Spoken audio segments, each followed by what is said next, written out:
প্রিয় শিক্ষার্থীরা, গত ক্লাসে আমরা তোমাদের এই দলগত প্রজেক্ট নিয়ে আলোচনা করেছিলাম। আজকে আমরা এর পরবর্তীতে দুই চলকের একঘাত ও দ্বিঘাত সহসমীকরণ নিয়ে আলোচনা করব। আমরা ইতিমধ্যে কিন্তু এক চলকের যে সহসমীকরণগুলো ছিল আমরা কিন্তু সেগুলো ইতিমধ্যে আলোচনা করে ফেলেছি। এখন আমরা দুই চলকের পাশাপাশি একঘাত ও দ্বিঘাত সমীকরণ নিয়ে আলোচনা করছি। প্রথমে দেখো এক চলকের দ্বিঘাত সমীকরণটা কিরকম। তার আগে আমরা এখানে অলরেডি একটা খেলা দেখতে পাচ্ছি, যেমন এটা একটা বর্গ। সো আমরা এটার যদি ক্ষেত্রফল বের করি তাহলে তোমরা অবশ্যই জানো যে স্যার 5 এবং 5 গুণ করলে 5 স্কয়ার, দ্যাট মিন্স এটা হবে 25। আর এটা হচ্ছে আয়তক্ষেত্র 5 এবং 7, এই 5 7 হচ্ছে 35। তাহলে আমরা যদি স্যার বিয়োগ করি তাহলে বিয়োগ করলে আমাদের রেজাল্টটা আসবে সেটা হচ্ছে স্যার -10। এবং তোমরা আশা করছি সেটা এখানে দেখতে পাচ্ছ, এই যে 5 স্কয়ার -5 7 35 ইকুয়ালস টু -10। এখন বিষয় হচ্ছে স্যার আমরা তো দৈর্ঘ্যগুলো জানি, তাই আমরা সহজে বের করতে পেরেছি। কিন্তু যদি আমরা এর দৈর্ঘ্যগুলা না জানতাম তাহলে সেক্ষেত্রে আমরা কিভাবে বের করতাম? অবশ্যই আমাদেরকে এখন আমি এটা একটু মুছে ফেলি।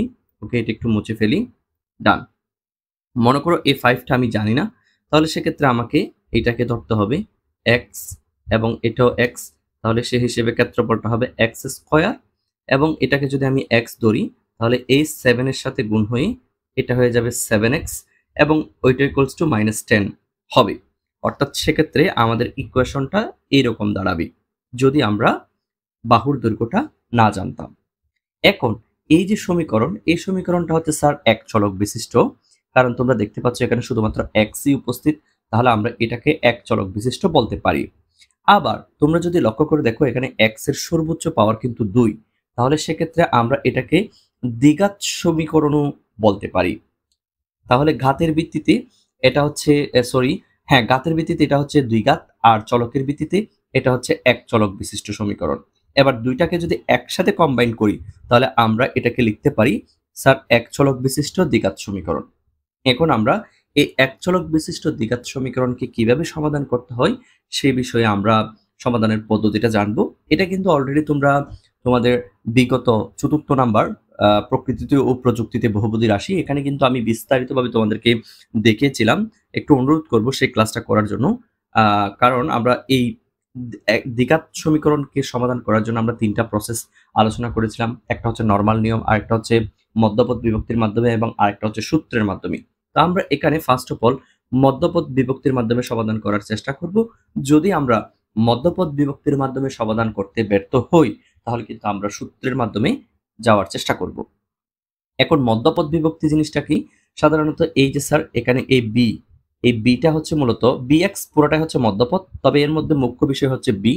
এই বিটাকে আমাকে এমনভাবে ভাঙতে হবে, তাহলে বিটাকে আমি মনে করো ডি এবং ই, এই দুইভাবে আমি ভাঙবো বিকে, এমনভাবে ভাঙবো যাতে যোগ বা বিয়োগ করলে এই বি এর সমান আসে, আবার আবার গুণ করলে এই এ এবং সি এর গুণফলের সমান হয়। দুইটা জিনিস মনে রাখবা, সেটা হচ্ছে কি, আমি আবার বলছি, এই bx কে অর্থাৎ b কে এমনভাবে ভাঙবা, d এবং e তে এমনভাবে ভাঙতে হবে যাতে এদেরকে যোগ এবং বিয়োগ করলে b এর সমান হয়। আবার এই দুটাকে যদি d এবং e কে যদি স্যার আমি গুণ করি তাহলে গুণ করলে অবশ্যই a c এর গুণফলের সমান হতে হবে। এটা মাথায় রাখতে হবে, এটাই হচ্ছে মধ্যপদ বিভক্তি। তাহলে এই যে আমরা যে দ্বিঘাত সমীকরণটা দেখতে পাচ্ছি, এটাকে দেখো আমি -7x টাকে কত রকম ভাবে ভাঙতে পারি তোমাদেরকে দেখাচ্ছি।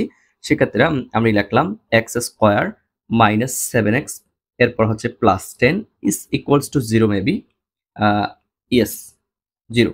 এখন এই যে -7x অর্থাৎ -7, এটাকে আমি কত রকম ভাবে ভাঙতেছি দেখো। স্যার আমি যদি স্যার মাইনাসের 6টা x এর সাথে মাইনাসের আরো একটা x দিই তাহলে কিন্তু মাইনাসের 7টা কিন্তু হচ্ছে। এরপর আমি যদি স্যার মাইনাসের 3টা x এর সাথে যদি আমি আরো মাইনাসের 4টা দিই তাও কিন্তু মাইনাসের 7টা হচ্ছে। আবার আমি যদি স্যার মাইনাসের 5টার সাথে যদি মাইনাসের 2টা দিই তাও কিন্তু 7টা হচ্ছে। অর্থাৎ তুমি -7x এটাকে কোটি কোটি কোটি কোটি ভাবে ভাঙতে পারবে। এর মধ্যে এই পৃথিবীতে শর্ত টিকবে একটা, আমি শুধুমাত্র এখানে 3টা দেখিয়েছি। এবার আসো দেখি কোনটা এটাকে সমর্থন করে। স্যার আমরা যদি এই দুইটাকে গুণ করি 10 এবং x স্কয়ার, তাহলে আমার গুণফলটা হচ্ছে 10x স্কয়ার। দেখি এখানে কোন দুইটা গুণ করে এই 10x স্কয়ারের সমান আসে। প্রথমে দেখো মাইনাসে মাইনাসে প্লাস, তাহলে চিহ্ন ঠিক আছে। 6x এর সাথে এই x কে গুণ করলে তাহলে হচ্ছে স্যার 6x², তাহলে এটা হবে না, কারণ আমাকে 10x² আসতে হবে। এবার এটা দেখো মাইনাসে মাইনাসে প্লাস, ওকে, 3 4 12 এবং x², তাহলে এটাও কিন্তু হচ্ছে না, কারণ আমাকে 10x² আনতে হবে। কিন্তু তুমি এই দুইটা গুণ করে দেখো, এই দুইটা গুণ করলে আশা করছি তোমার মিলবে। মাইনাসে মাইনাসে প্লাস, 5 2 10 এবং x এ x², অর্থাৎ আমার কিন্তু এটা মিলে গিয়েছে। তাহলে আমি এটাকে এমন ভাবে লিখতে পারি যে sir x² minus 5x minus 2x plus 10 is equal to 0। এটা হচ্ছে মধ্যপদ বিভক্তি। অথবা আমি যদি তোমাদেরকে বিষয়টা আরেকটু ক্লিয়ার করে দেখাই, এই যে স্যার আমি এই অংশটা একটু মুছে দিলাম এবং আমি সেখানে কালারটা একটু চেঞ্জ করলাম। এই যে আমি এখানে দিলাম মাইনাস 5x আগে দিতে পারো, অথবা তুমি চাইলে মাইনাস 2x আগে দিতে পারো, ইট ডাজন্ট ম্যাটার, তোমার যেটি ইচ্ছে সেটা তুমি আগে দিতে পারো। এবার বাকিটা হচ্ছে ক্যালকুলেশন। তোমরা আশা করি ক্যালকুলেশনটা জানো। সেটা হচ্ছে স্যার প্রথম এই দুইটা পদ থেকে x কমন যাচ্ছে, তাহলে x মাইনাস 5, এর পরবর্তী দুইটা পদ থেকে -2 কমন যাচ্ছে। এটা নিয়ে যেহেতু বিস্তারিত আগেও আলোচনা করেছি, তাই আমি তেমন একটা করছি না। এখন -2 কমন নেওয়াতে ঠিক আছে, তাহলে এখানে মাইনাস এবং 2 দুইটা কিন্তু চলে এসেছে, বাকি আছে x। এখন মাইনাস কমন নিলে এই চিহ্নটা পরিবর্তন হবে, এখানে প্লাস থাকলে সেটা মাইনাস হয়ে যাবে, আর যদি এখানে মাইনাস থাকে তখন সেটা এখানে প্লাস হয়ে যাবে।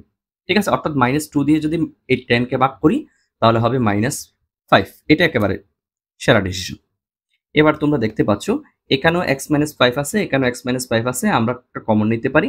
দুইটা পদ থেকে x - 5টা কমন নিলাম, বাকি আছে এখানে x এবং এখানে -2, তাহলে x এবং -2 আমরা দিয়ে দিলাম। এখন আমরা যদি আমাদের বাস্তব যে সমস্যাগুলো রয়েছে, বাস্তব সংখ্যার ক্ষেত্রে আমরা যদি লক্ষ্য করি, a b এর গুণফল যদি 0 হয় তাহলে a = 0, b = 0। সুতরাং আমরা দেখতে পাচ্ছি এই দুইটার গুণফল যেহেতু 0, তাহলে অবভিয়াসলি এটা সমান 0, এটা সমান 0 হবে। তো আমরা সেটা দিয়ে লিখলাম, হয় x - 5 is equal to 0, so x equals to 5। আবার অথবা আমরা যদি দেখি x - 2 is equal to 0, so x equal to 2। কিন্তু আমরা যখন সমস্যাটি সমাধান করেছিলাম তখন আমরা কিন্তু শুধুমাত্র দৈর্ঘ্যের বেলায় এই 5টাকেই বসিয়েছিলাম, তাই না? তোমরা যদি আমাদের ইয়াটা একটু দেখো তাহলে আশা করছি বুঝতে পারবে। এই যে দেখো শিক্ষার্থীরা, আমরা এখানে কিন্তু এই 5টা কিন্তু পেয়েছিলাম, কিন্তু আমাদের আনসারের মধ্যে 2 ও কিন্তু চলে এসেছে। তো আমরা দেখি 2টা একটু বসিয়ে দেখি আমাদের একুরেট -10 সেটা আসে কিনা, আমরা একটু টেস্ট তো করতে পারি, তাই না? তাহলে শিক্ষার্থীরা আমি এই অংশটা একটু মুছে দিচ্ছি। এখন আমরা এই জায়গায় 2 বসানোর চেষ্টা করব। তাহলে আমরা যদি 2 বসাই তাহলে আমাদের একুরেট রেজাল্টটি আসে কিনা সেটা একটু দেখি। তাহলে 2 এবং 2 গুণ করলে 2 × 2 = 4, আর এখানে যদি এটা যদি 2 হয় তাহলে 7 × 2 = 14, এবং আমরা জানি এই যে 4 থেকে 14 বিয়োগ গেলে -10। তাহলে আমরা এখান থেকে বুঝতে পারলাম যেহেতু এটা একটা দ্বিঘাত সমীকরণ, তাহলে অবশ্যই এর মূল হবে দুইটা। একটা আমরা পেয়েছি তোমার 5, আর একটা আমরা পেয়েছি 2, এবং এই যে x এর মান 5 এবং 2 দুইটাই দিলেও কিন্তু আমাদের একুরেট রেজাল্ট এখানে যে -10 সেটা কিন্তু চলে আসে। সুতরাং আমরা এখান থেকে এটাই বুঝতে পারছি দ্বিঘাত সমীকরণ আমরা সমাধান করেছি মধ্যপদ বিভক্তির মাধ্যমে, এবং এটাই মাথায় রাখতে হবে দ্বিঘাত সমীকরণের মূল হচ্ছে দুইটা, এবং দুইটা দিয়ে যদি আমরা এখানে সমাধান করি, তোমাদেরকে একটু আগে দেখিয়েছি 4 - 14 is equals to -10, অর্থাৎ আমরা সমাধান করতে পেরেছি। এখন যদি স্যার এই সমীকরণটা এরকম না থেকে যদি স্যার এরকম হয় তাহলে কিন্তু মধ্যপদ বিভক্তির মাধ্যমে সেটাকে সমাধান করা যাবে না। তাহলে এটাকে কিভাবে সমাধান করতে হবে সেটা আমরা এখন ট্রাই করার চেষ্টা করব। তার আগে তোমাদেরকে বলে রাখছি শিক্ষার্থীরা, আমাদের অনলাইন ফিট কোর্সের সাইকেল 2 মের 1 তারিখ থেকে শুরু হয়েছে। তোমরা যারা এখনো কোর্সটি করতে যুক্ত হও নাই তারা অবশ্যই কোর্সটিতে যুক্ত হয়ে নিবা। আমরা পূর্বের মতো এখানেও গণিত এবং বিজ্ঞানটা পড়াচ্ছি। এই বিষয়ে বিস্তারিত জানার জন্য তোমরা এই হোয়াটসঅ্যাপ নাম্বারে যোগাযোগ করতে পারো, অথবা তোমরা চাইলে আমাদের আরফাত একাডেমির ফেসবুক পেজ এবং ফেসবুক গ্রুপ থেকে বিস্তারিত বিজ্ঞপ্তিটা জেনে নিতে পারো। আমরা আশা করছি সাইকেল 1 থেকে সাইকেল 2 বেশ ইনফরমেটিভ হবে। আর যারা এখনো পর্যন্ত আমাদের চ্যানেলটি সাবস্ক্রাইব করো নাই তারা অবশ্যই চ্যানেলটি সাবস্ক্রাইব করে আমাদের সাথে যুক্ত থাকবে। এখানে বিজ্ঞান এবং গণিতের সকল ক্লাসগুলো তোমরা পেয়ে যাবে। ক্লাসগুলো করে অবশ্যই আমাদেরকে ফিডব্যাক জানাবে ক্লাসগুলো তোমাদের কেমন লেগেছে, এবং বাংলাদেশের কোন জায়গা থেকে তোমরা ক্লাসগুলো করছো। তোমাদের স্কুলের নামটা অবশ্যই মেনশন করবা। আমাদের হোম ট্যাবে আসলে তোমরা আমাদের আরফাত একাডেমির পাশাপাশি আরফাত স্যার নামের আরেকটি সেকেন্ড চ্যানেল তোমরা দেখতে পাবে। তোমাদেরকে অনুরোধ করব আরফাত স্যার এই চ্যানেলটিও সাবস্ক্রাইব করে রাখার জন্য, কারণ আমরা এখানেও কন্টিনিউয়াসলি ক্লাসগুলো আপলোড করে থাকি। আর এখানে নিচে আসলে তোমরা তোমাদের কাঙ্ক্ষিত প্লেলিস্টগুলো পেয়ে যাবে। নবম শ্রেণী বিজ্ঞান অনুশীলন বই, নবম শ্রেণী বিজ্ঞান অনুসন্ধানী বই, এরপর নবম শ্রেণী গণিতের জন্য এখানে তোমরা ক্লাসগুলো একেবারে সিরিয়াল অনুসারে পেয়ে যাবে। সুতরাং ক্লাসগুলো করে আমাদেরকে অবশ্যই ফিডব্যাক তোমরা জানাবে ক্লাসগুলো তোমাদের কেমন লেগেছে এবং কিভাবে ক্লাসগুলো নিলে তোমাদের জন্য ভালো হবে বলে বিশ্বাস করো। এবার সেক্ষেত্রে আমরা মধ্যপদ বিভক্তির মাধ্যমে এই সেকেন্ড যে ইকুয়েশনটি দেওয়া হয়েছে এই ইকুয়েশনটি আমরা এখন করতে পারছি না। তাহলে এটাকে আমরা কিভাবে সলভ করতে পারি? এটাকে আমরা সাধারণ পদ্ধতি বা সূত্রের মাধ্যমে যেটাকে আমরা বলি সেভাবে আমরা করব। আমরা এই দ্বিঘাত সমীকরণের যে আদর্শ রূপ সেটা হচ্ছে কি, সাধারণত ডান পাশে 0 থাকবে। এটাই হচ্ছে দ্বিঘাত সমীকরণের আদর্শ রূপ, ax square plus bx plus c। এটাই হচ্ছে আমাদের সেই কাঙ্ক্ষিত দ্বিঘাত সমীকরণের আদর্শ রূপ। এবং এখানে তোমরা যে a b c গুলা দেখতে পাচ্ছ এগুলো হচ্ছে বাস্তব সংখ্যা। এবার আমরা এটাকে একটু ক্যালকুলেশন করব। কিভাবে আমরা ক্যালকুলেশন করতে পারি দেখো, আমরা সমীকরণটা লিখলাম ax square plus bx plus c is equals to 0। আমরা প্রত্যেকটা পদকে 4a দিয়ে গুণ করব। স্যার এটাকেও 4a দিয়ে আমি গুণ করলাম, সেম এটাকেও আমি 4a দিয়ে গুণ করলাম, দেন এটাকেও আমি 4a দিয়ে গুণ করলাম, সাথে 0কেও আমি 4a দিয়ে গুণ করলাম, যদিও সেটা 0 হবে। এবং একটা সাইন নোট দিয়ে দিলাম যে স্যার আজকে আমার মন ভালো নেই, এটা আমি লিখলাম না, আমি লিখলাম 4a দ্বারা গুণ করে, অর্থাৎ মাল্টিপল উইথ -1। ঠিক আছে, এবার এটাকে ক্যালকুলেশন করলে তুমি লিখতে পারো sir 4a square x square, এটাকে ক্যালকুলেশন করে ফেলেছি। এখন এটাকে ক্যালকুলেশন করলে তোমরা লিখতে পারো স্যার 4abx, আর এটাকে ক্যালকুলেশন করলে তোমরা তো জানো স্যার 4ac। বাট এই এসিতে কোনো ঠান্ডা হয় না, তোমরা জানো এটা হচ্ছে কোনো ওয়ালটন বা কোনো ব্র্যান্ডের এসি নয়, এটা নর্মাল এসি, সো এটাতে গরমই হয়, বর্তমানে গরমের যে অবস্থা। আর এটাকে ক্যালকুলেশন করলে এটা তো শূন্য হবে। এখন আমরা এই যে এই অংশটাকে একটু ছোট্ট করে বা শর্ট ফরম্যাটে আমি 2x হোল স্কয়ার লিখতে পারি, কারণ তোমরা জানো এই স্কয়ারটা যদি 2a এবং x প্রত্যেকটার উপর পতিত হয় তাহলে কিন্তু এটা চলে আসবে। এবং আমি এখানে আরেকটা কাজ করতে পারি, সূত্রে 2 দিয়ে a হিসেবে এটাকে আমি লাগিয়ে দিতে পারি যে 2ax। ঠিক আছে, এবং তোমরা যদি এটা গুণ করে দেখো তাহলে হচ্ছে 4ax হচ্ছে, বিটা কিন্তু আসছে না, তাই আমি গুণ দিয়ে বিটাকে দিলাম, এবং যেহেতু গুণ দিয়ে বি কে দিলাম এখানে আমি একটু কষ্ট করে বি স্কয়ারটা দিয়ে দিলাম যাতে আমার সূত্রের জন্য একটু হলেও সাহায্য হয়। তাহলে বিষয়টা দেখো তো স্যার, এই যে এই স্কয়ারটা যদি এটার উপর পড়ে হুবহু 4a স্কয়ার এক্স স্কয়ার চলে আসবে, এবং এটাকে একটু ভেঙে 2 সূত্রে 2 ইন্টু a হিসেবে এটাকে লাগিয়ে দিলাম। আর এখানে বি একটা থেকে গেছে, এটাকে আমি বি হিসেবে এমনিতে রেখেছি, আর বি থাকার কারণে এখানে বাধ্য হয়ে বি স্কয়ার দিয়ে দিলাম। এখন আরেকটা জিনিস আছে, সেটা হচ্ছে ডানে 4ac আছে এবং সবশেষে একটা 0 আছে। এখন একটা মুখ্য বিষয়, সেটা হচ্ছে শিক্ষার্থীরা, আমি যখন এই বি এর জন্য এখানে বি স্কয়ার দিলাম এটা একটু অতিরিক্ত হয়ে গেল না? কারণ আমার তো আগের লাইনের মধ্যে কোনো বি স্কয়ার ছিল না, এটাকে ক্যালকুলেশন করে আমি এটা পেয়েছি, এটা সম্পূর্ণরূপে ক্যালকুলেশন করে 4abx পেয়েছি, 4ac আগে থেকেই আছে, তাহলে এই বি স্কয়ার একটা কোথা থেকে চলে আসছে না? তাহলে এই বি স্কয়ারটাকে কাটার জন্য আমরা একটা মাইনাস বি স্কয়ার দিয়ে দিলাম। এবার তুমি এই অংশটাকে একটু ক্যালকুলেশন করার চেষ্টা করো, এটা একটা সূত্রের মধ্যে পড়েছে এবং সেই সূত্রের নাম হচ্ছে এতটুকু পর্যন্ত a plus B whole square. ঠিক আছে, এটা হচ্ছে পুরোটা a আর এটা হচ্ছে b। এবার এগুলাকে ডানে পক্ষান্তর করো, তাহলে হচ্ছে b স্কয়ার মাইনাস 4ac। এবার আমরা প্রথমে স্কয়ারটা নিয়ে যাই, 2ax প্লাস b, তাহলে স্কয়ারকে পক্ষান্তর করলে সেটা রুট হিসেবে যাবে, তাহলে বি স্কয়ার মাইনাস 4ac হচ্ছে। দেন আমি এরপর বিটাকে পক্ষান্তর করি, তাহলে সেটা এখানে একটা প্লাস মাইনাস হবে যেহেতু রুট করেছি, তাহলে বিটাকে পক্ষান্তর করলে মাইনাস বি হবে, minus B plus minus root over B square minus 4ac। এরপর আমি যদি এই অংশটাকে একটু ছোট করি, ছোট করা যাবে কিনা আই ডোন্ট নো, তারপর আমি চেষ্টা করে দেখছি, এটা নো, ছোট করা যাচ্ছে না, তাহলে আমি এটাকে একটু উপরে তুলছি, উপরে তুললে তোমরা কাঙ্ক্ষিতভাবে এখন দেখতে পাবে আমাদের সেই কাঙ্ক্ষিত সূত্রটি কিন্তু চলে আসবে, জাস্ট একটা লাইন।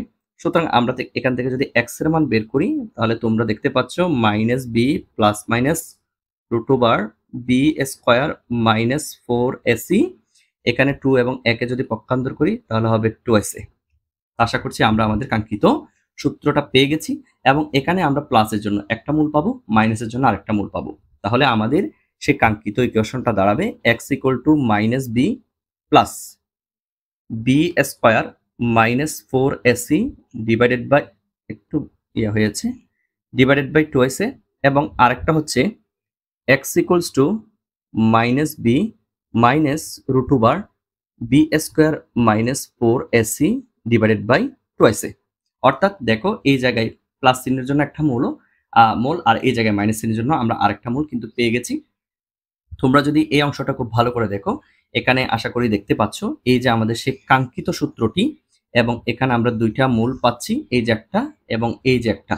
তবে মুখ্য বিষয় এখানে প্লাসের জন্য আর এখানে মাইনাসের জন্য। তাহলে আমরা কিন্তু ইজিলি মূলগুলা পেয়ে গেলাম। এবার আমরা মূলগুলার প্রকৃতি সম্পর্কে একটু জানার চেষ্টা করব। তার আগে বলে রাখছি, তোমরা যারা ফেসবুক পেজ থেকে আমাদের এই ক্লাসগুলো করছো, অবশ্যই ফেসবুক পেজটিতে একটা লাইক এবং ফলো দিয়ে আমাদেরকে সাথে থাকবে এবং বন্ধুদেরকে ইনভাইট করবে। এখানে আসলে তোমরা আমাদের সে কাঙ্ক্ষিত ক্লাসগুলো পেয়ে যাবে। ক্লাসগুলো ভালো লাগলে নিজেদের টাইমলাইনে শেয়ার করবা। এখানে পেইড কোর্সের স্টুডেন্টদের নোটসগুলো তোমরা দেখতে পাচ্ছ। আশা করি এগুলো তোমাদেরকে অনেক হেল্প করবে, এবং আমরা কিভাবে তাদেরকে সার্ভিস দিচ্ছি তোমরা আশা করি সে সম্পর্কে একটা আইডিয়া এখানে পেয়ে যাবে। আর ক্লাসগুলো অবশ্যই নিজেদের টাইমলাইনে শেয়ার করে রাখবা। যারা এখনো পর্যন্ত আমাদের গ্রুপটিতে যুক্ত হও নাই তারা অবশ্যই আমাদের ফেসবুক গ্রুপে যুক্ত হয়ে নিবা। আমরা সকল লিঙ্ক ভিডিওর ডেসক্রিপশন বক্সে দিয়ে রাখবো, তোমরা যাতে আমাদের আরফাত একাডেমির YouTube channel, Arfat sir YouTube channel এবং আরফাত একাডেমির পেজ এবং ফেসবুক গ্রুপ সবগুলোর সাথে তোমরা যুক্ত হতে পারো। আমি সবগুলা লিঙ্ক ভিডিও ডেসক্রিপশন বক্সে দিয়ে রাখবো। এখানে আশা করছি তোমরা সবাই যুক্ত হয়ে বন্ধুদেরকে ইনভাইট করবে। এবার চলো আমরা আমাদের মূলগুলো নিয়ে একটু জানার চেষ্টা করি, মূলগুলোর প্রকৃতি নিয়ে।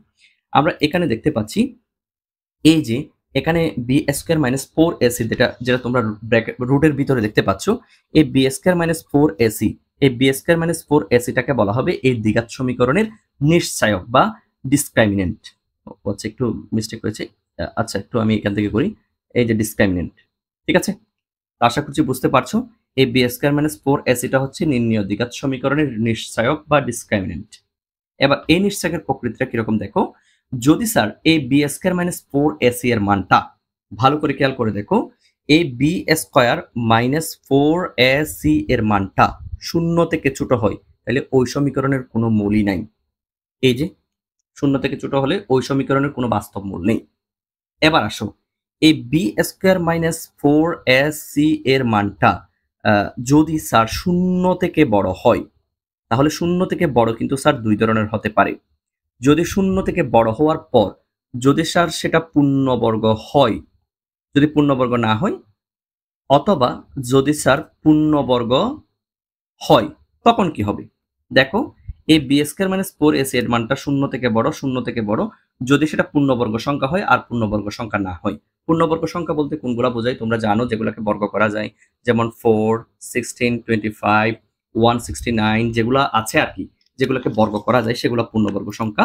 তখন পূর্ণবর্গ হলে তখন ওই সমীকরণের মূলগুলো হবে বাস্তব, অসমান এবং মূলদ। মূলদ মানে ভগ্নাংশে প্রকাশ করা যায়। আর যদি পূর্ণবর্গ সংখ্যা না হয় তখন মূলদ্বয় হবে বাস্তব, অসমান এবং অমূলদ। মনে রাখার চেষ্টা করবা, বাই এনি প্রসেস তোমাকে মনে রাখতে হবে বাস্তব, অসমান, মূলদ যদি পূর্ণবর্গ সংখ্যা হয়, আর পূর্ণবর্গ সংখ্যা না হলে বাস্তব, অসমান ও অমূলদ মাস্ট বি মনে রাখতে হবে।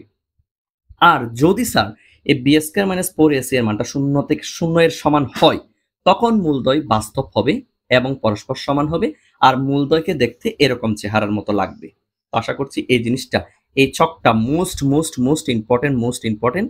এই ছকটার বেসিসে আমরা আগামী ক্লাসে এখানে কিছু জোড়াই কাজ রয়েছে, এইগুলার নিশ্চয়কের মান, প্রকৃতি, মূলের প্রকৃতি কিরকম আমরা সেগুলা এখান থেকে বের করার চেষ্টা করব, এবং আগামী ক্লাসে আমরা এটা নিয়ে বিস্তারিত আলোচনা করব। তবে তোমাদেরকে অনুরোধ করছি প্লিজ এই ছকটা একটু খেয়ে ফেলবা। এখানে নিশ্চয়কের প্রকৃতিটা কিরকম হবে এবং মূলদ্বয়ের প্রকৃতিটা কিরকম হবে, এই যে দেখো নিশ্চয়কের প্রকৃতি এবং মূলের প্রকৃতি এবং নিশ্চয়কের মান কিভাবে বের করতে হয় সেটা আমরা আগামী ক্লাসে আলোচনা করছি। ভালো থেকো, সুস্থ থেকো, ধন্যবাদ, খুদা হাফেজ।